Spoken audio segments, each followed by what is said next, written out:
Olá pessoal, tudo bem? Meu nome é Erivelton, eu sou empreendedor digital. Antes de começar esse vídeo, eu queria que você, depois que assistir ele, clicasse no link que está abaixo da descrição, porque eu estou ensinando alguns amigos meus a fazer isso aqui que vocês estão vendo na tela, que eles estão começando a ganhar muito dinheiro pela internet através de vídeos no YouTube. Se você tiver interesse em saber como que faz isso, basta clicar embaixo aí que você vai ter todas as informações para começar, beleza? Valeu! Como o cérebro cria. O poder da criatividade humana para transformar o mundo. David Eagleman e Anthony Brandt. Em um passeio pelas criações que tornaram o mundo o que ele é hoje, o compositor Anthony Brandt e o neurocientista David Eagleman explicam os elos entre a criatividade na arte, na ciência e na tecnologia, e mostram as rotinas básicas do software da inovação em funcionamento, descrevendo as ferramentas e as estratégias responsáveis pela irrefreável inventividade de nossa espécie. Como o cérebro cria, oferece inúmeros exemplos de como todos os atos criativos resultam das mesmas operações cerebrais aplicadas a algo que já existia. Inovar é humano. O cérebro humano não registra de modo passivo as experiências como se fosse um gravador, mas trabalha permanentemente sobre os dados sensoriais que recebe. E o fruto desse trabalho mental são novas versões do mundo. O software cognitivo básico do cérebro, que interioriza o ambiente e produz novas versões, dá origem a tudo o que nos rodeia. Iluminação pública, nações, sinfonias, leis, sonetos, braços protéticos, celulares, ventiladores de teto, arranha-céus, barcos, pipas, laptops, embalagens de ketchup, carros autônomos. E esse software mental dá origem ao amanhã, sob a forma de concreto autorreparador, arquitetura cinética, carros biodegradáveis, nanoespaçonaves e o remodelamento crônico do futuro. Mas com enormes programas de computador rodando em silêncio nos circuitos de nossos laptops, a inventividade normalmente roda em segundo plano, fora da consciência imediata. Há algo de especial nos algoritmos que rodamos dentro de nossa cabeça. Somos membros de uma vasta árvore familiar de espécies animais.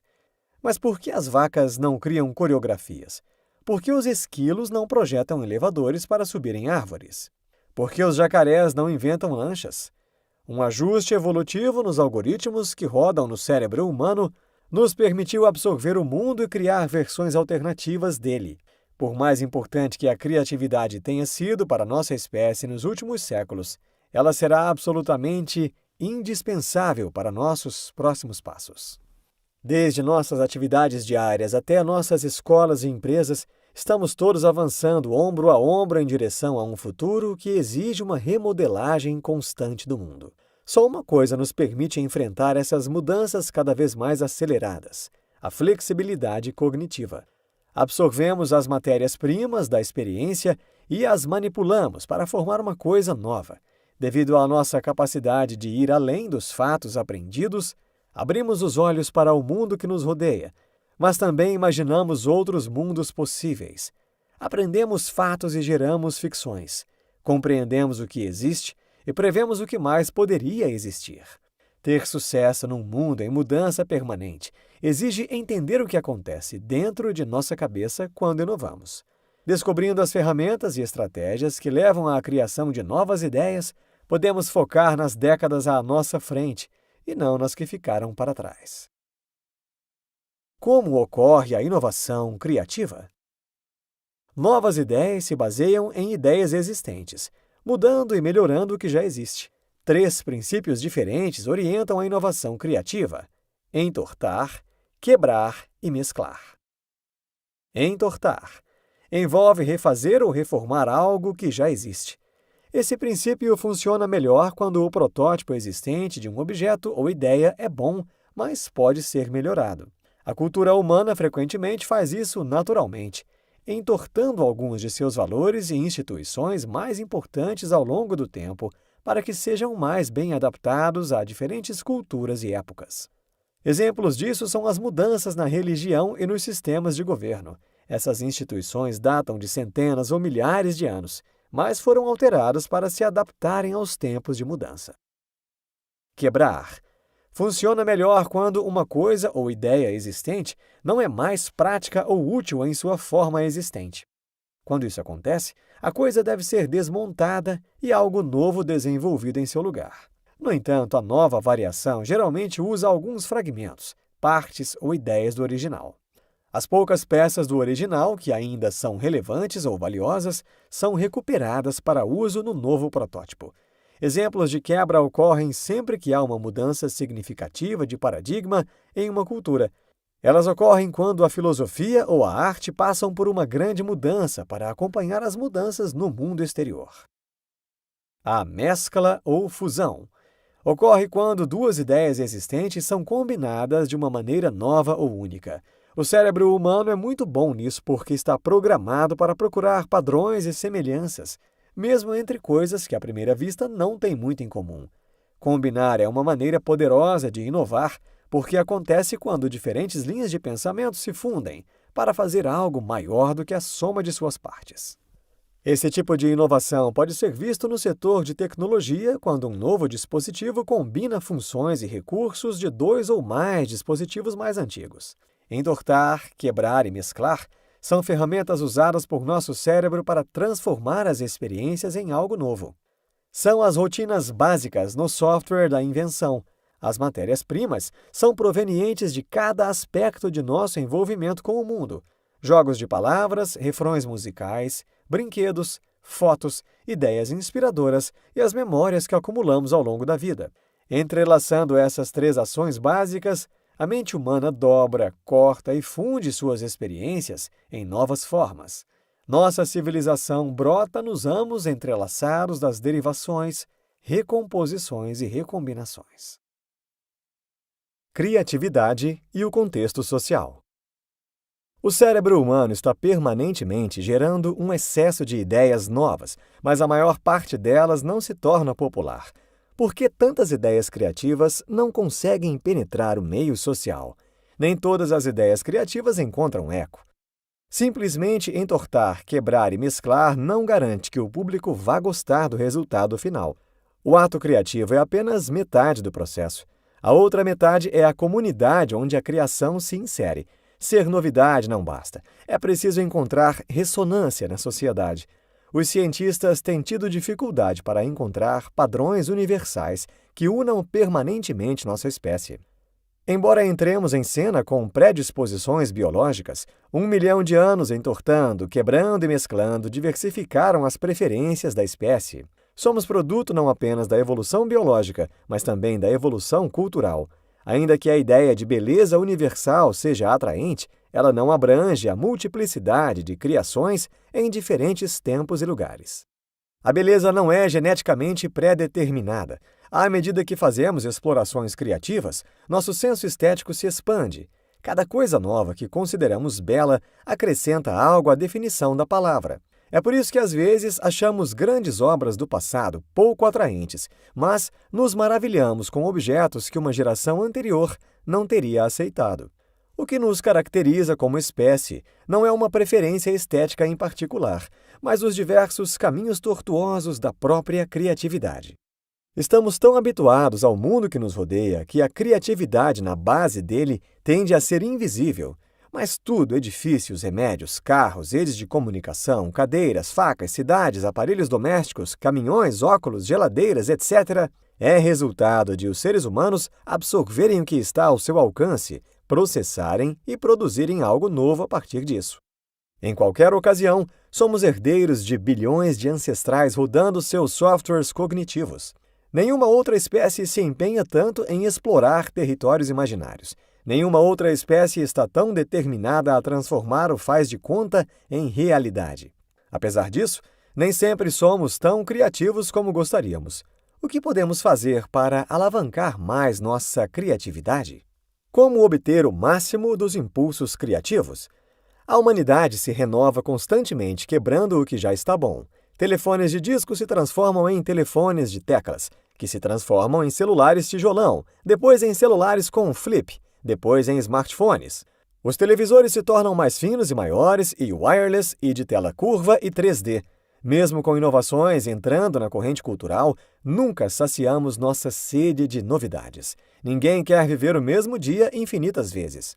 Mesmo que fosse o dia mais feliz da sua vida, os acontecimentos perderiam o impacto. A felicidade diminuiria por causa da supressão por repetição. Em decorrência disso, estamos sempre mudando o que está bom. Sem esse impulso, nossas experiências mais deliciosas se tornariam insípidas por causa da rotina. É fácil se deixar intimidar pelos gigantes do passado, mas eles são os propulsores do presente. O cérebro remodela não só coisas imperfeitas, mas também coisas que amamos. Assim como outros já fizeram, nós também somos obrigados a continuar aprimorando as criações de última geração. O software da criatividade já vem instalado no disco rígido humano, pronto para entortar, quebrar e mesclar o mundo ao nosso redor. O cérebro gera um leque de novas possibilidades, a maior parte das quais não dá certo, mas algumas sim. Nenhuma outra espécie se dedica a reimaginar o mundo com tanta vitalidade e persistência.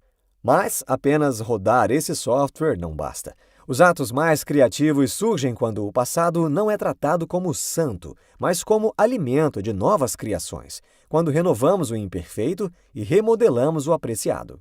A inovação ganha asas não quando o cérebro gera apenas um esquema, mas muitos deles, com ideias a diferentes distâncias daquilo que já é conhecido e aceito.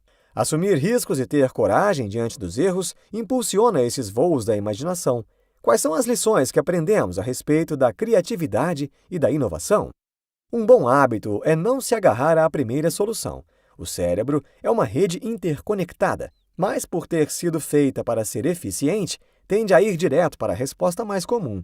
Dificilmente será catapultado de primeira para ideias mais ousadas. Boa parte do pensamento criativo é subconsciente. Mas podemos estimulá-lo nos colocando em situações que requeiram engenho e pensamento flexível. Em vez de depender de coisas prontas, todos nós temos ocasião de tentar de tudo. O cérebro é plástico. Em vez de enrijecer, está constantemente reconfigurando seu próprio circuito. Mesmo conforme envelhecemos, as novidades estimulam a plasticidade, e cada surpresa grava novas rotas. A reformulação do circuito é permanente. Passamos a vida como obras inacabadas. Uma vida criativa ajuda a manter essa flexibilidade. Ao remodelar o mundo, também nos remodelamos. Agora, como podemos usar um melhor entendimento da criatividade para aprimorar tudo, desde escolas a diretorias de empresas? Cultivando a criatividade. No cérebro ativo, as ideias se multiplicam e competem furiosamente entre si. Umas poucas são promovidas à consciência, mas a maioria não cruza esse limiar e desaparece. Processo semelhante ocorre dentro das empresas criativas. Novas ideias e iniciativas competem entre si por recursos. As que atingem o limiar exigido os recebem, as demais são engavetadas. Num mundo em que é difícil prever o futuro, muitas ideias falham. Mesmo ideias perfeitamente funcionais podem ser superadas em pouco tempo. Há força na diversificação e na agilidade. Assim, a estratégia das empresas criativas é multiplicar as ideias, eliminar a maioria delas e não resistir às mudanças. Para milhões de crianças em idade escolar no mundo inteiro, o pensamento criativo fica além do horizonte da grade curricular. Quando aprendemos a dirigir um carro, começamos aos poucos. Checar os retrovisores, dar seta ao mudar de faixa, prestar atenção no trânsito, observar o velocímetro. Mais tarde, conseguimos dirigir com um café quente numa das mãos, conversando com o cônjuge e os filhos, o rádio ligado e o celular tocando, tudo a 100 km por hora. Da mesma forma, o objetivo do aprendizado criativo deveria ser exercitar conscientemente o entortar, o quebrar e o mesclar ideias, para internalizar essa prática, que roda em segundo plano até a idade adulta e além. A criatividade não é um esporte de observação. Exposição e encenação são de muito valor. Os próprios estudantes precisam entrar no jogo de entortar, quebrar e mesclar. Muitas vezes, a educação está focada em olhar para trás, para os conhecimentos recebidos e os resultados consagrados, mas ela também deveria apontar para frente, para o mundo que nossas crianças vão desenhar, construir e habitar. Nossa missão é treinar nossos alunos para multiplicarem opções, irem até diferentes distâncias da colmeia e tolerarem a ansiedade de não conhecerem o resultado. Fatos e respostas corretas não bastam. Os estudantes também precisam empregar o que sabem como degraus que os levem às suas próprias descobertas. Poucas qualidades têm tão duradouro valor quanto uma imaginação ativa. Ela impacta todos os aspectos de nossa experiência. Como nós supomos que o mundo vai mudar muito pouco, normalmente é difícil prever o que vem chegando. À primeira vista, pode parecer que nossa dificuldade para imaginar o futuro talvez detenha a tsunami criativa de nossa espécie. Mas a onda segue crescendo. Por quê? Porque as artes e as ciências nos mantêm atacando a fronteira do mundo que ainda não inventamos. Ao contrário da Siri, da Apple, não temos um mundo hermeticamente fechado. Nosso mundo tem fronteiras porosas que vazam para o futuro. Somos capazes de equilibrar o entendimento de nossa realidade presente e um futuro imaginário. Estamos sempre olhando por cima dos muros do hoje e vendo as paisagens do amanhã. As condições estão ótimas para um surto de inovações, mas isso só vai acontecer se houver investimento adequado em todos os níveis de nossa sociedade. Se não cultivarmos a criatividade das crianças, não aproveitaremos totalmente o que há de único em nossa espécie. É preciso investir em imaginação. Esse investimento criaria um futuro que só podemos imaginar. Não podemos saber como vai ser o mundo no futuro. Não sabemos quais novas ideias vão vingar. É por isso que precisamos regar as sementes que estão à nossa volta, em todas as regiões. Precisamos instituir salas de aula em que as opções se multipliquem, a tolerância ao risco seja favorecida, as respostas erradas sejam exploradas criativamente e as crianças sejam estimuladas a lançar balões de ensaio em direção ao futuro. Precisamos moldar pessoas e empresas para que novas ideias floresçam nelas, diferentes distâncias sejam exploradas, a poda faça parte do processo e a mudança seja a regra. Não sabemos até onde um investimento em criatividade pode nos levar, mas se pudéssemos ver o futuro, seus frutos certamente nos espantariam. As bases do amanhã estão sendo lançadas hoje. As boas ideias do futuro virão de entortar, quebrar e mesclar aquilo que nos cerca hoje. Os ingredientes estão à nossa volta, esperando para serem remodelados, fraturados e combinados. Com o investimento necessário em nossas escolas e empresas, nosso impulso criativo vai ganhar ainda mais velocidade. Juntos, vamos descobrir novas possibilidades e escrever a história de nosso futuro. O impulso para criar o novo faz parte de nossa constituição biológica. Criatividade é apenas conectar coisas. A criatividade é um ato inerentemente social. Como tantos outros empreendimentos humanos, a criatividade é fortalecida com a prática. A criatividade é o combustível para o progresso de nossa espécie. Se não cultivarmos a criatividade em nossos filhos, não tiraremos o máximo proveito do que é único em nossa espécie. Precisamos investir na imaginação. Neste livro, você aprendeu que a criatividade e a inovação são qualidades inerentes à espécie humana e diferenciam os humanos de outros animais. Uma vez que uma nova ideia ou técnica é apresentada a uma população humana, ela é rapidamente adotada por outros, tornando-se o novo normal. Isso pode ser visto na rápida adoção de novas tecnologias, principalmente aquelas relacionadas a computadores e smartphones. Os humanos são preparados para buscar ideias novas e inovadoras. Eles também gostam de fazer parte de movimentos sociais. Isso demonstra que a inovação é inerentemente uma atividade social. As pessoas querem compartilhar novas ideias com outras pessoas e ajudar a formar movimentos. Para que a criatividade seja manifestada, precisamos ser tolerantes com o risco, sabendo que erros aparecerão no percurso e que, para vencermos esses processos, devemos copiar a mãe natureza com a multiplicidade das opções e enxergar de diferentes distâncias possíveis soluções para os erros. E, por fim, o futuro só será diferente se investirmos na educação dos futuros adultos, deixando que a criatividade flua.